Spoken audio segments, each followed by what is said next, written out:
Pero Manrique, muchas gracias por estar. Gracias, buenas noches. Un gusto como siempre.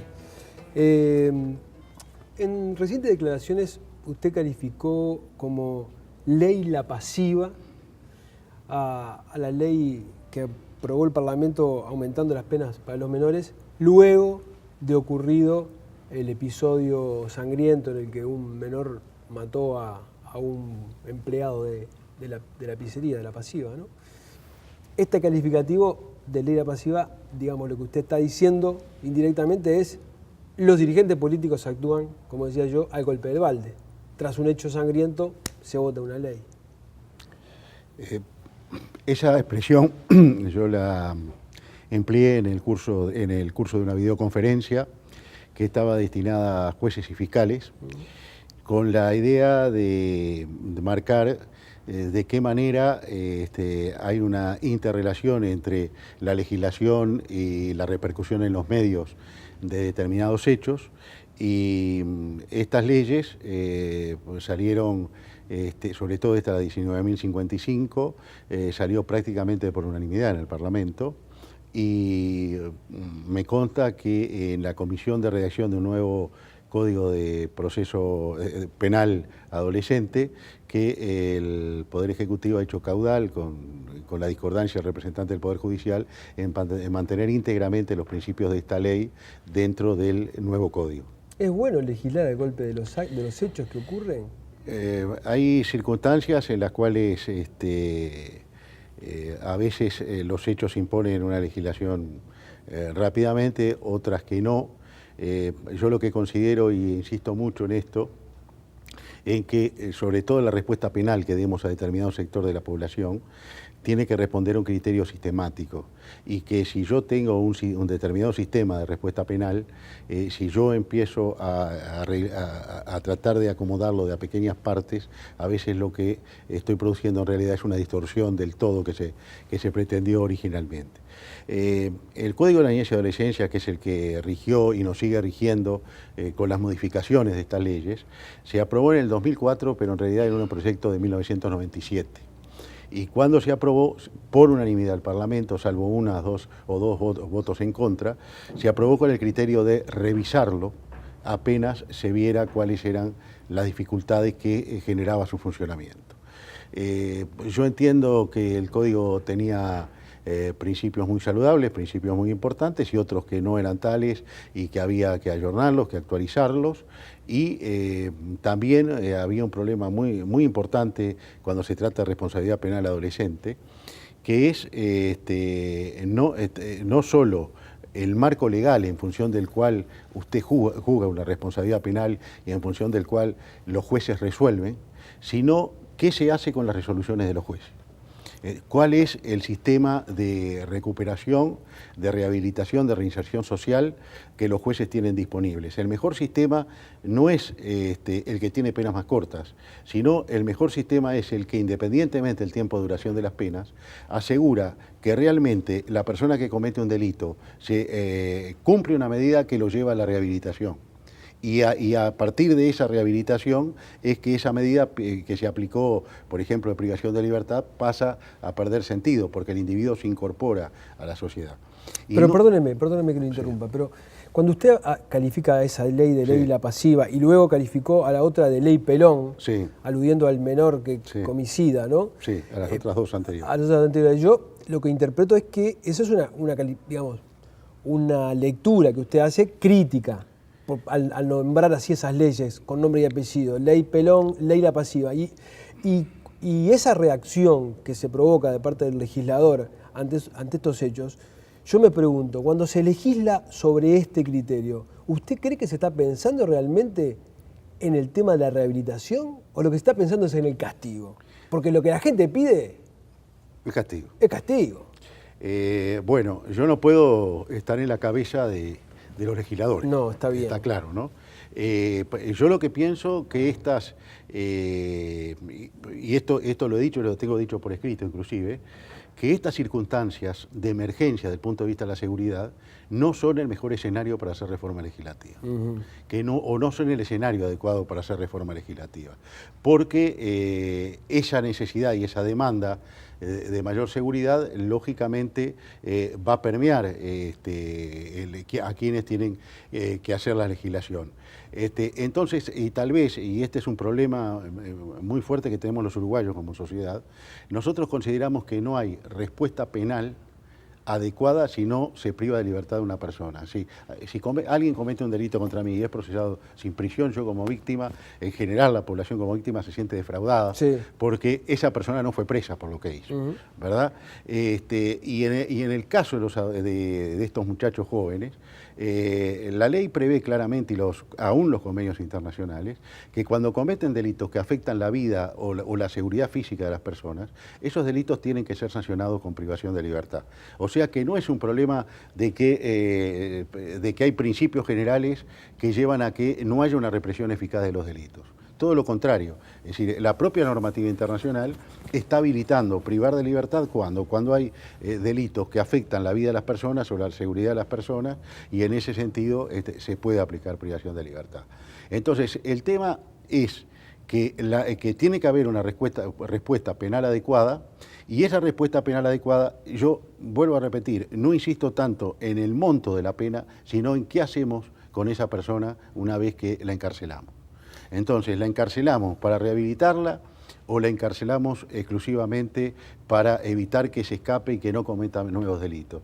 Y estos muchachos, si nosotros los tenemos encerrados exclusivamente con un fin custodial, el resultado va a ser que una vez adultos salgan a la calle a cometer delitos, porque no hay, es decir, no se les dio generalmente, es decir, no digo en un 100% de los casos, pero que no tuvieron las opciones para otro tipo de vida.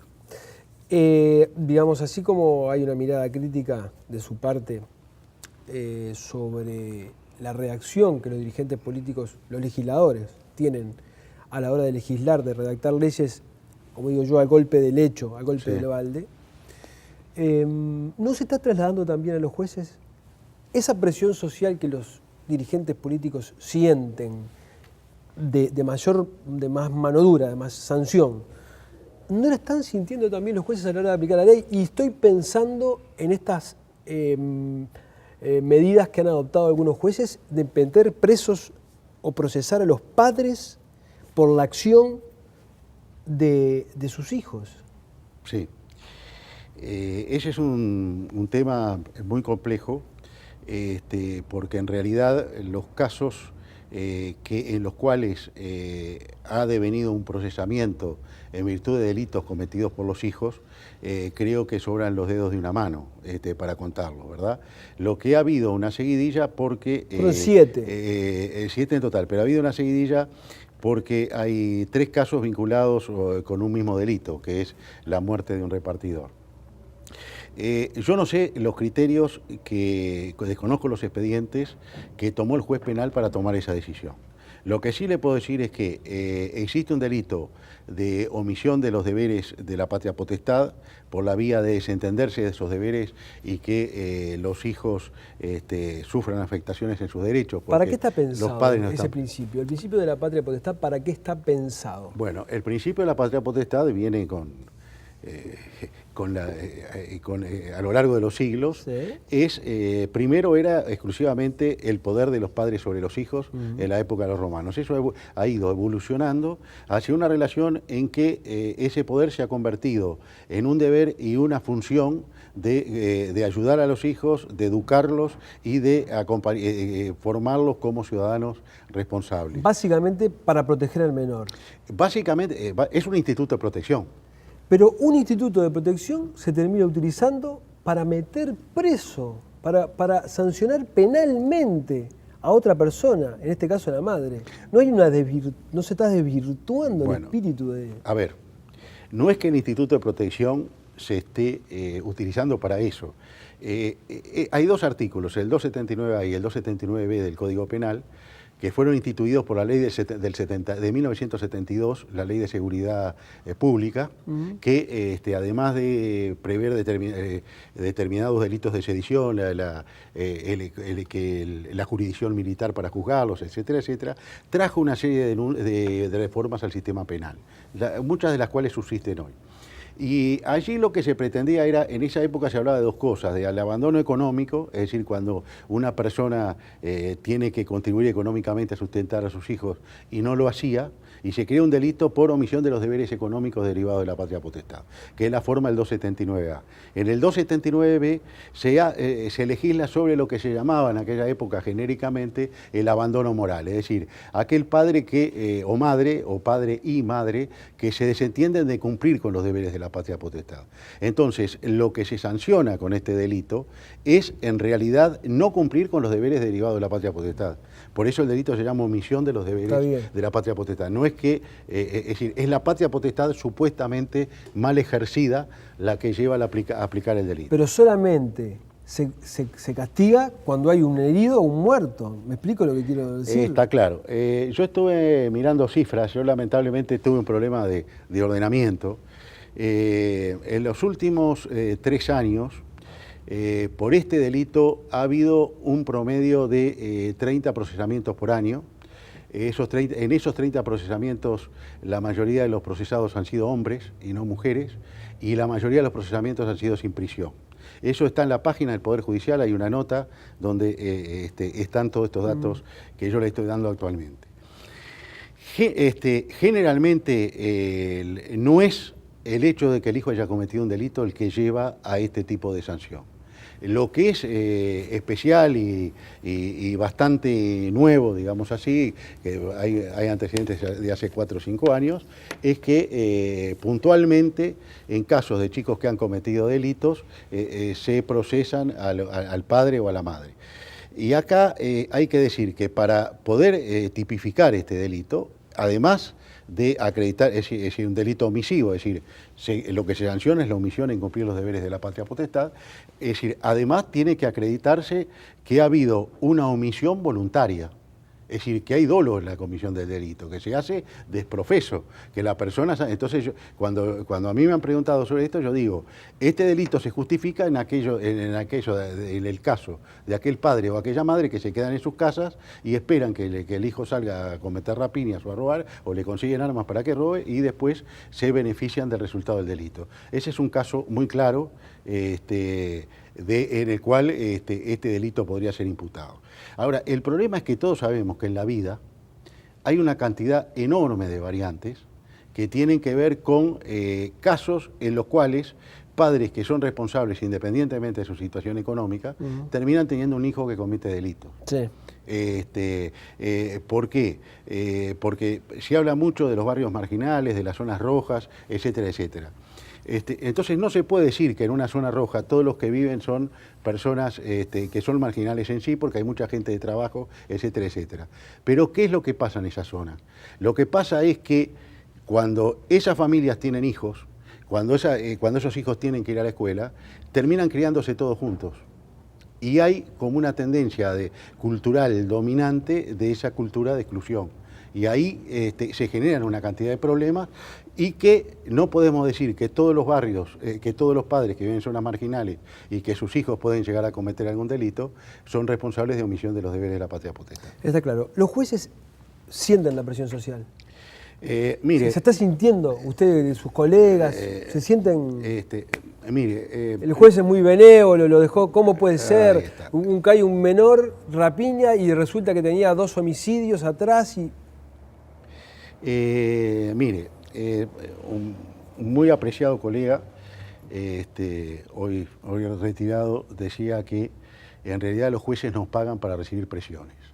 Es decir, un juez está permanentemente recibiendo presiones en el buen sentido de la palabra, no estoy hablando de presiones indebidas, ¿verdad? Yo lo que creo que, es decir, no puedo decir que estos procesamientos que aparecen en este momento y en esta coyuntura tan especial sean el producto directamente de esta presión de la prensa, que como usted dice, presión de los medios o la comisión de determinado tipo de delitos. Trascendamos esto, digamos, dejemos de lado lo de las madres porque es un caso muy puntual. Sí. En términos generales, lo digo, porque el adolescente que cayó hace... Es el último homicidio, el muchacho tenía un homicidio encima, ¿no? Y llama la atención una cosa, por ejemplo. Nunca, creo que no hay casos en el que un menor haya cometido un homicidio y que el juez le haya aplicado la pena máxima que está prevista en el Código de la Niñez. Siempre dan menos, pudiendo darle hasta 5 años. Sí, lo que pasa es que bueno, ahí hay un problema de un criterio de aplicación de la pena. Es decir, en una persona adulta, la pena de privación de libertad, de prisión, puede llegar, de penitenciaría en realidad, puede llegar a 30 años. Y a 30 años todos sabemos que se llega en circunstancias excepcionales. Algún asesino serial, en fin, o gente que tiene una cantidad infinita de rapiñas o copamientos, se llega a 30 años. Entonces, es forzoso una graduación dentro del mínimo y del máximo.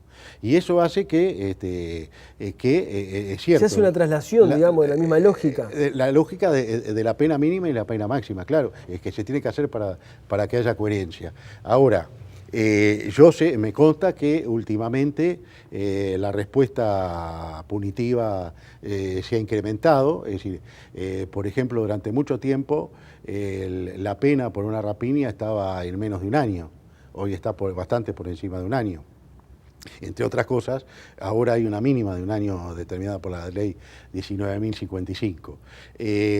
Y yo lo que creo, es decir, pero de hecho, por ejemplo, yo recuerdo, estando en el Tribunal de Apelaciones de Familia, que se aplicaron penas de 5 años a casos de homicidios realmente espantosos, después un triple homicida, que lo recuerdo claramente, que se le aplicaron 5 años, y después las penas entre 3 y 4 años son más comunes. Entonces, ese es el debate. Bueno, son penas demasiado cortas en relación a la responsabilidad o al tipo de delitos que se puedan cometer.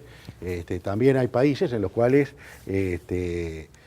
las penas prácticamente son, es decir, en Argentina hay personas que cometen delitos como menores que son condenados a cadena perpetua.